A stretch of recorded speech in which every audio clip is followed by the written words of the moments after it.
આ વ્રત શ્રાવણ વદ પાંચમના દિવસે કરવામાં આવે છે। આ દિવસે વ્રત કરનારે વહેલી સવારે ઉઠી સ્નાન કરી પાણિયારા પર નાગનો ફોટો રાખી અથવા ચિત્ર દોરી તેની પૂજા કરવી, ઘીનો દીવો કરવો અને બાજરીના લોટ તથા ઘી મેળવીને કુલેર બનાવી તેનું નૈવેદ્ય ધરાવવું અને પૂજન કરવું। ઉપરાંત પલાળેલા મઠ, મગ વગેરે લઈ શકાય। આ વ્રત કરનારના ઘરનો કંકાસ દૂર થાય છે અને સંપ વધે છે, તેમજ નાગદેવતાની કૃપાથી ધન ધાન્યનો ભંડાર ભરેલો રહે છે। ઘણા વર્ષો પહેલાંની આ વાત છે। ચંદનપુર નામના ગામમાં એક ડોશી એના 6 દીકરા તથા વહુઓ સાથે રહેતા હતા। નાની બહુ રાધા સિવાય બધી બહુઓને મા બાપ તથા ભાઈઓ હતા। માત્ર એક નાની બહુને જ પિયરમાં કોઈ સગું ન હતું, તેથી તેને બધા જ અનાથ અને નપીરી કહીને ખૂબ મેણા મારતા હતા। એના માટે કોઈ બોલનાર ન હોવાથી તેની જેઠાણીઓ આખો દિવસ તેની પાસે કામ કરાવતી અને પૂરતું ખાવાનું પણ ન આપતી। એવામાં ભાદરવો મહિનો આવ્યો। શ્રાદ્ધ હોવાથી ઘરમાં ખીર બનાવી, બધાએ ખાધી, પણ નાની વહુને તો કોઈએ સંભાળી નહીં। એ દિવસોમાં નાની વહુ ગર્ભવતી હતી। તેણે પણ ખીર ખાવાનું મન થતાં સાસુમાને કહ્યું। સાસુએ કકડાઈથી કહ્યું કે તપેલીમાં જે હોય તે ખાઈને વાસણ માંજી નાખ। રાધાએ રસોડામાં જઈને જોયું તો તપેલીમાં આજુબાજુ ચોટેલી ખીર સિવાય કંઈ હતું નહીં। આથી તે નિરાશ થઈ ગઈ। એમ છતાં તે વાસણો લઈ નદીએ માંજવા ગઈ। ત્યાં જઈને તેણે તપેલીમાંથી ચોટેલી ખીર ભેગી કરી એક કપડાના ટુકડામાં બાંધી ઝાડ નીચે મૂકી અને વિચાર્યું કે વાસણ માંજીને નિરાંતે ખાઈશ। હવે વાત બની એવી કે તેણે ખીર કપડામાં બાંધી જે ઝાડ નીચે મૂક્યા ત્યાં એક ગર્ભવતી નાગણ આવીને ખાઈ ગઈ। થોડી વાર પછી રાધા વાસણ માંજીને ઝાડ પાસે જઈને જુએ તો ખીરના કપોટા ન હતા। નાગણ ઝાડના દરમાં સંતાઈને આ બધું જોતી હતી। તેના મનમાં એમ હતું કે હમણાં મને ગાળો દેશે તો હું એને ડંખ મારીશ, પરંતુ રાધાએ કહ્યું, કોઈ બિચારી મારા જેવી દુખિયારી ખાઈ ગઈ લાગે છે, જેણે ખાધું હોય તેનું પેટ ઠરજો। આ સાંભળી નાગણ ખુશ થઈ ગઈ અને પ્રસન્ન થઈને રાધાની સામે આવીને કહ્યું, સાંભળ દીકરી, મને ખૂબ ભૂખ લાગી હતી એટલે હું તારી ખીર ખાઈ ગઈ છું। તારી વાત સાંભળીને હું પ્રસન્ન થઈ છું। બોલ દીકરી, તું દુઃખી લાગે છે, તારે કઈ વાતનું દુઃખ છે? નાની બહુએ પોતાનું દુઃખ જણાવતા કહ્યું કે મારા પિયરમાં કોઈ સગું નથી, એટલે મારા સૌ સાસરિયા મને મેણા મારે છે। થોડા સમય પછી મારો ખોળો ભરવાનો છે, મારે કોઈ ભાઈ નથી, હું ખોળો ભરવા માટે કોને બોલાવું? આટલું બોલીને તે ગળગળી થઈ ગઈ। આ સાંભળી નાગણને દયા આવી। તેણે રાધાને આશ્વાસન આપતા કહ્યું, દીકરી, તું જરા પણ ચિંતા ન કર। જ્યારે તારો ખોળો ભરવાનો સમય આવે ત્યારે એક કંકોત્રી મારા રાફડા પાસે મૂકી દેજે, બાકીનું કામ હું સંભાળી લઈશ। આ સાંભળી નાની બહુ રાધા તો ખુશ થઈ ગઈ। થોડા સમય પછી વહુને ખોળો ભરવાનો સમય આવ્યો। જેઠાણીઓ નાની બહુને મેણા મારવા લાગી અને અંદરો અંદર ગુપસુપ કરતી હતી। અરે રાધા, તારા પિયરમાં તો કોઈ છે નહીં, તો પછી ખોળો કોણ ભરશે? ખોળો શેનો ભરવાનો હોય?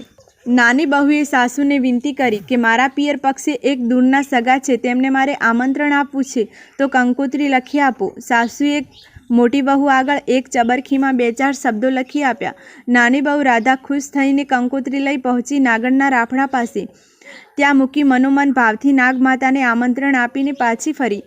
ખોળો ભરવાના દિવસે જેઠાણીઓ કટાક્ષમાં બોલી, સાંભળો, આજે તો નાની બહુની તરફથી આપણને પહેરામણીમાં દાગીના અને સારા સારા વસ્ત્રો મળવાના છે, તેના પિયરમાંથી ગાડું ભરીને બધું લાવવાના છે। નાની બહુ તો આ સાંભળીને દુઃખી થઈ ગઈ, પરંતુ તેને નાગદેવતા પર પૂર્ણ વિશ્વાસ હતો। ફરી મનમાં પ્રાર્થના કરી, હે નાગદેવતા, મારા મેણા ભાગજો। એટલી વારમાં તો સામેથી ગાડાનો કીચુડ અવાજ સંભળાયો। બધા એકી ટસે તે દિશામાં જોવા લાગ્યા। થોડી વારમાં ગાડા આંગણે આવી ઊભા રહ્યા અને એમાંથી અત્યંત સ્વરૂપવાન નાગણ અને નાગદેવતા અને રાજકુમારો ઉતરવા લાગ્યા। તેમની પાછળ નોકરોએ સોનાની પેટીઓ ઉતારતા જોયા।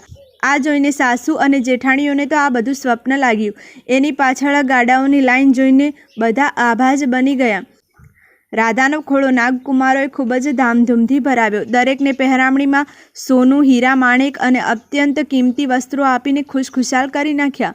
ખોળાની વિધિ પૂરી થઈ એટલે નાગણે રાધાની સાસુને કહ્યું, વેવાણ, અમારી દીકરીને હું અમારા ઘરે સુવાવડ માટે લઈ જાઉં છું, તો અમને વિદાય આપો। સુવાવડ પછી 1.25 મહિને હું જાતે આવીને મૂકી જઈશ। સાસુ તો હજુ અચંબામાંથી બહાર જ નહોતા નીકળ્યા, એમને નાગણ સાથે નાની બહુને વિદાય આપી। નાગણ સાથે જતા રસ્તામાં રાધાને વિચાર આવ્યો કે નાગ માતા મને ક્યાં રાખશે, પણ એ શંકાનું તરત જ સમાધાન થઈ ગયું। રાફડા પાસે આવી નાગણે રાફડા ઉપર હાથ ફેરવ્યો ત્યાં તો જમીન ખસીને ભોયરાનો રસ્તો ખુલી ગયો। અંદર એક સુંદર મહેલ હતો। મહેલની અંદર બધી જ વ્યવસ્થા હતી। આવો ભવ્ય મહેલ તો કોઈ મોટા રાજાનો પણ નહીં હોય। એવા મહેલને જોઈ રાધા પણ આશ્ચર્ય પામી। નાગ માતાએ કહ્યું, રાધા, અહીં બધી જ વ્યવસ્થા છે, તો મોજથી ખાઈ પીને હિંડોળે ઝૂલજે. જ્યારે સમય થાય ત્યારે બધા નાગકુમારોને ભેગા કરી આ રૂપાની ઘંટડી વગાડી ભેગા કરીને દૂધ પીવડાવજે.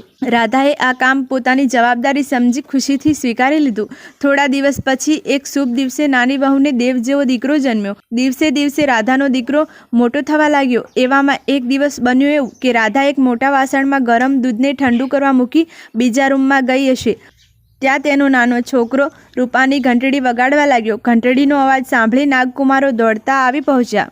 નાગકુમારોને જોઈને છોકરો ગભરાઈ ગયો અને તેની રૂપાની ઘંટડી નાગકુમારોના પૂંછડા પર પડી. આથી તેમની પૂંછડી કપાઈ ગઈ. બીજા નાગકુમારો પણ જેવા દૂધ પીવા ગયા કે એમના મોઢા દાઝી ગયા. બિચારા નાગકુમારો બાંડિયા બુચિયા બની ગયા.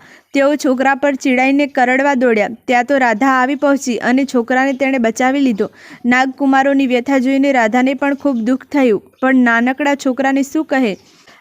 નાગરાણીએ નાગકુમારોને શાંત પાડ્યા, પણ તેમના મનમાંથી દાજ ગઈ નહીં. થોડા દિવસોમાં નાની બહુને અને ભાણેજોને સુંદર આભૂષણો વસ્ત્રો આપી વિદાય કર્યા. હવે સાસરિયામાં પણ નાની બહુના માનપાન વધી ગયા હતા. આથી જેઠાણીઓ મનમાં ને મનમાં બળવા લાગી. એકવાર નાગકુમારો જૂનું વેર લેવા નાની બહુ રાધાને ત્યાં આવી પહોંચ્યા. તેઓ મોકાની શોધમાં ઘંટીના પડ નીચે સંતાઈ ગયા. એટલામાં રાધા પાણીનું બેડું લઈને ઘરમાં પ્રવેશી. તેને ઉંબરામાં જ ઠેસ વાગી. ઠેસ વાગતા જ તે બોલી ઉઠી, ખમ્મા મારા બાડિયા બુચિયા વીરાઓ. આવું લાગ લગાટ 3-4 વાર બન્યું. આ સાંભળીને નાગકુમારો વિચારવા લાગ્યા કે બહેન આપણું કેટલું ભલું ઈચ્છે છે, હજી પણ આપણને પ્રેમ કરે છે.